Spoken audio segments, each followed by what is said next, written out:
नासिर हुसैन उस्ताद की जीत का ऐलान होगा, उस दिन गुलबर्गा में जो सूरज उगेगा वो एक मजबूत क़यादत लेकर उगेगा। गुलबर्गा में जो सुबह होगी वो गुलबर्गा के तरक्की की सुबह होगी। उस दिन जो सुबह होगी वो गुलबर्गा के 5 साल के अंधेरी खामोश रात की सुबह होगी। ये इलेक्शन आपका और मेरा इनफरादी इलेक्शन नहीं है, ये इलेक्शन नासिर हुसैन उस्ताद का भी नहीं है, ये इलेक्शन यहाँ पे मौजूद हर नौजवान का इलेक्शन है। ये इलेक्शन यहाँ पर हिंदू मुस्लिम इत्तेहाद का इलेक्शन है। ये इलेक्शन जुल्म के खिलाफ आवाज उठाने का इलेक्शन है। ये इलेक्शन फासिस्ट ताकतों के खिलाफ आंख में आंख मिला करके उनके सवालों का मुंह तोड़ जवाब देने का इलेक्शन है। उनको 1978 में महज 2000 के वोटों पर समेट देने वाली शख्सियत का नाम कमरुल इस्लाम था।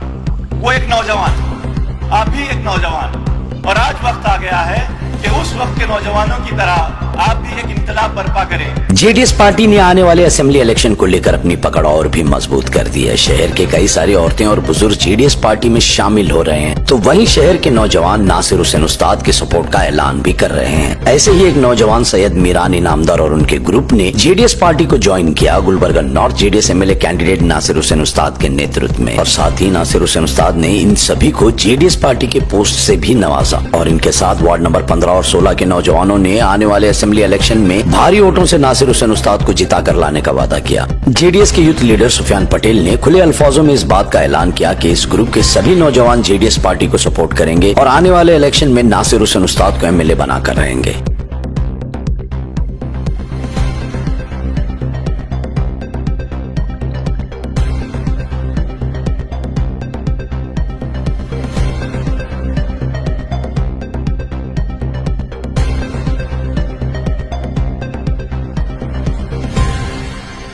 क्या हम भूल जाएं जो फिरका परस्त ताकतें हमें दबा रही थी? लोग कह रहे हैं इनके पास 60,000 वोट हैं, इनके पास 50,000 वोट हैं, इनके पास 20,000 वोट हैं, ये 10,000 वोट हैं। ये इलेक्शन 60,000, 50,000, 20,000 वोट का है इसने।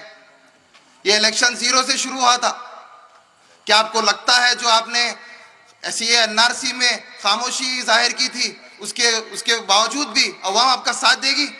क्या आपको लगता है हिजाब में जो आपने खामोशी दिखाई थी क्या अवाम वो भूल जाएगी? क्या आपको लगता है लॉकडाउन में जो हमारी गरीब माएँ, हमारी कौम की औरतें रो रही थी, मीडिया में चिल्ला चिल्ला कर बोल रही थी कि मैडम आप कहाँ हैं, हमारे बच्चे भूख से मर रहे हैं, हमारे बच्चे भूख से तड़प रहे हैं, क्या ये अवाम ये सब भुला देगी? अरे कैसे बुलाएं हम ये सब? कैसे बुला दें हम उस नौजवान को, मोमिनपुरा के उस नौजवान को जो कर्ज के बोझ में आकर फांसी डाल लिए थे? कहाँ गई थी पूरे नौजवानों की लोन की स्कीम्स? क्यों नौजवानों तक आपने अपनी नौजवानों की स्कीम्स नहीं पहुंचाई? क्यों एजुकेशन की स्कॉलरशिप्स की स्कीम्स नौजवानों तक नहीं पहुंचती?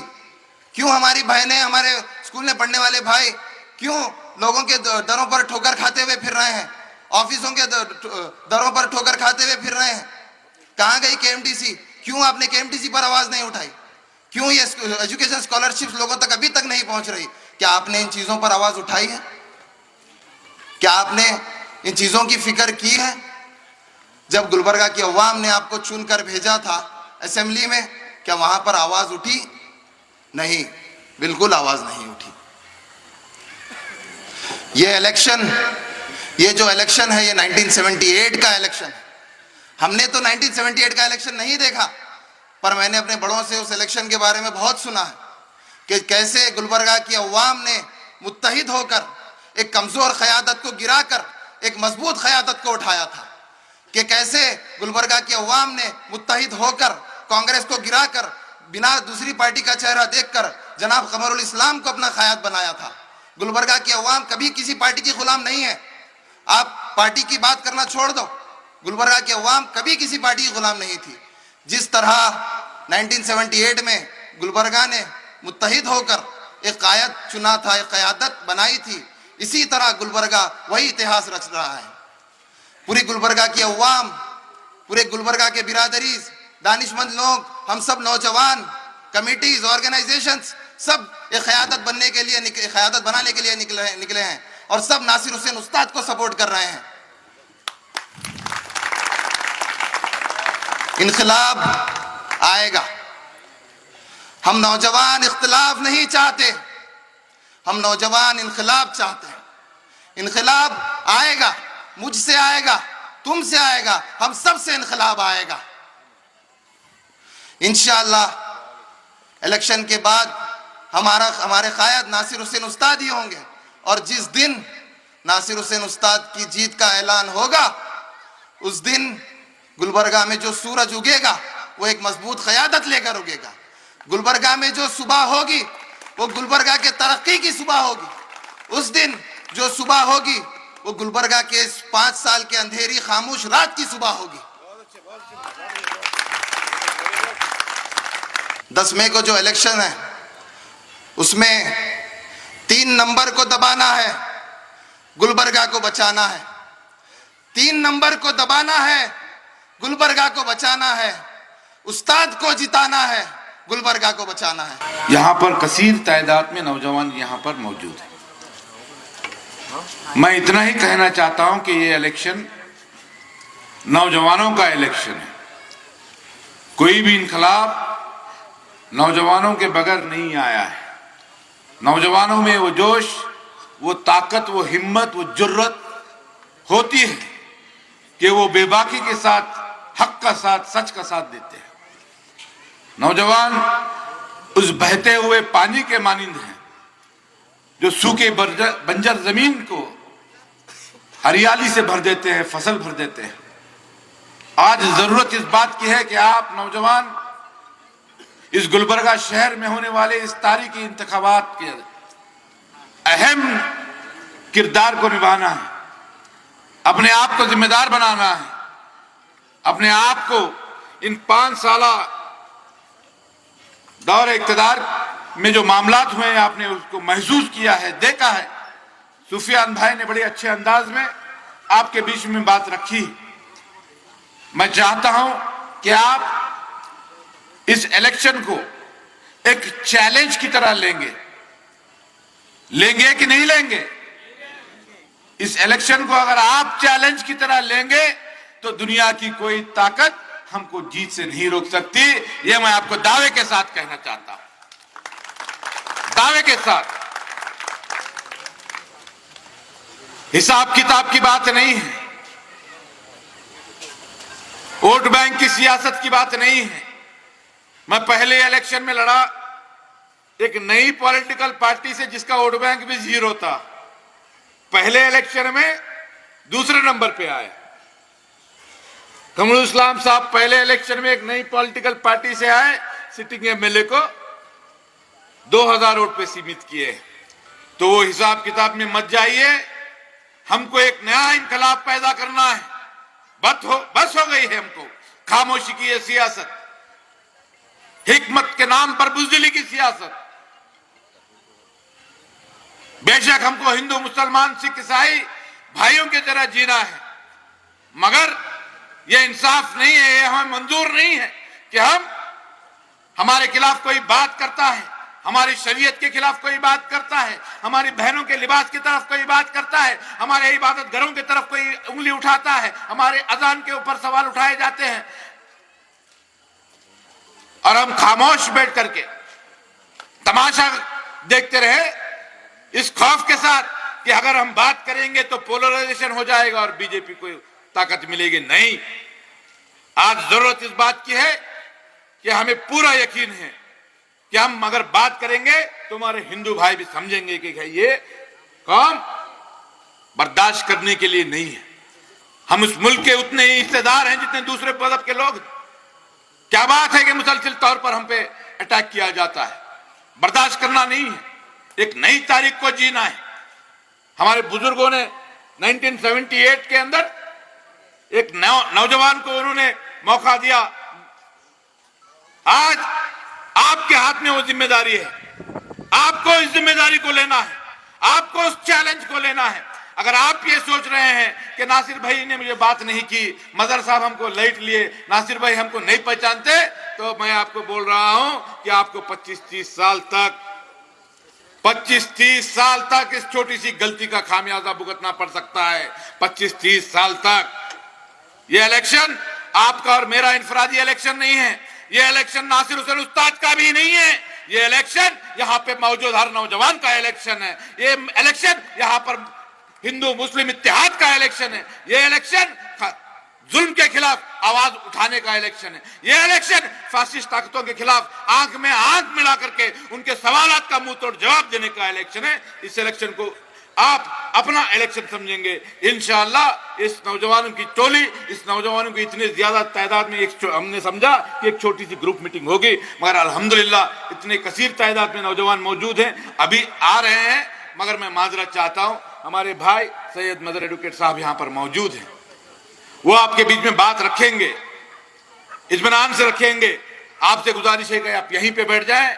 बस एक छोटे छोटे दो बातें जो आज की जरूरत है उस बात को मैं आपको कहना चाहता हूं। आज यहां से इस मीटिंग से आप निकलेंगे तो आपके घर में जो खवातीन हैं उन खवातीन को, हमारी माँ और बहनों को सिंबल के ताल्लुक से बताना है। क्या है हमारा सिंबल? इशारे से काफी नहीं, मुंह से बोलिए। बारे वाली औरत, सीरियल नंबर 3। अल्हम्दुलिल्लाह आपके भाई की फोटो भी है, चेहरा भी है, हैंडसम चेहरा है, लड़ने वाला चेहरा है, 3 नंबर मुबारक है। सोचिए मत, उस पे बटन लगाइए।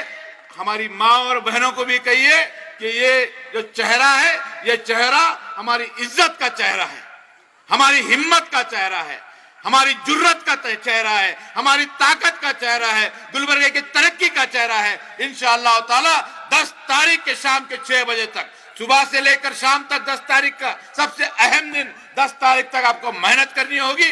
करेंगे आप लोग? और इस इलेक्शन को आप अपना इलेक्शन समझिए। इंशाअल्लाह 100% कामयाबी हमारी होगी। शुक्रिया, खुदा। उस कौम को शमशीर की हाजत नहीं रहती, उस कौम को शमशीर की हाजत नहीं रहती, हो जिसके जवानों की खुदी सूरत फौलाद। आज ये शेर से मैं अपनी बात का आगाज इसलिए कर रहा हूं क्योंकि ये शेर आप ही के तरफ मुखातिब किया गया था। अल्लामा इकबाल जब ये शेर लिख रहे थे, उनकी जुस्तजू, उनकी सोच ये थी कि नौजवानों में जोश और वलवला पैदा करें और अपने आबाओ अजदाद, अपने असलाफ के साथ में जुड़ने का उनके अंदर सोच और फिक्र पैदा हो जाए। अल्हम्दुलिल्लाह ये शहर एक तारीखी शहर रहा है। इस शहर से एक इनकलाब बरपा हुआ जिसका जिक्र मुजब्जब कुछ हद तक थोड़े अंदाज में सुफियान साहब ने आपके सामने रखा। फिर उसके बाद हमारे नासिर हुसैन उस्ताद साहब ने भी आपके सामने उसका जिक्र किया। 1972 के बाद गुलबर्गा शहर में 1972 में एक फसाद हुआ था। उसके बाद यहाँ पर हालात बड़े ही मुश्किल हो गए थे। दोनों कम्युनिटीज के बीच में बहुत ही एक गैप आ गया था, एक खला आ गया था, एक दूरी आ गई थी और हम लोग खास करके अपने आप को बड़ा ही कमजोर समझते थे। उस वक्त चंद नौजवान उठ खड़े हुए। आज आपके जैसे नौजवान उस वक्त एक नौजवान को उठाकर एक ऐसे मुकाम पर लाकर खड़ा कर दिए कि उन्होंने मोहम्मद अली साहब को, जो कि उस वक्त के चीफ मिनिस्टरियल कैंडिडेट थे और यहाँ के एक बहुत ही कद्दावर मुस्लिम कायद की हैसियत से माने जाने जाते थे, उनके बारे में ये कहा जाता था कि अगर वो किसी एक मामूली से पेपर पे भी किसी का नाम लिख कर दे दें तो उसको नौकरियां हो जाती थी KSRTC में। वो ऐसी कद्दावर शख्सियत जिसके बारे में ऐसा माना जाता था, उनको 1978 में महज 2000 के वोटों पर समेट देने वाली शख्सियत का नाम खमरुल इस्लाम था। वो एक नौजवान, आप भी एक नौजवान, और आज वक्त आ गया है कि उस वक्त के नौजवानों की तरह आप भी एक इनकलाब बर्पा करें, क्योंकि हालात आपके सामने आज भी दुश्वार हैं, आज भी परेशान करने वाले हैं।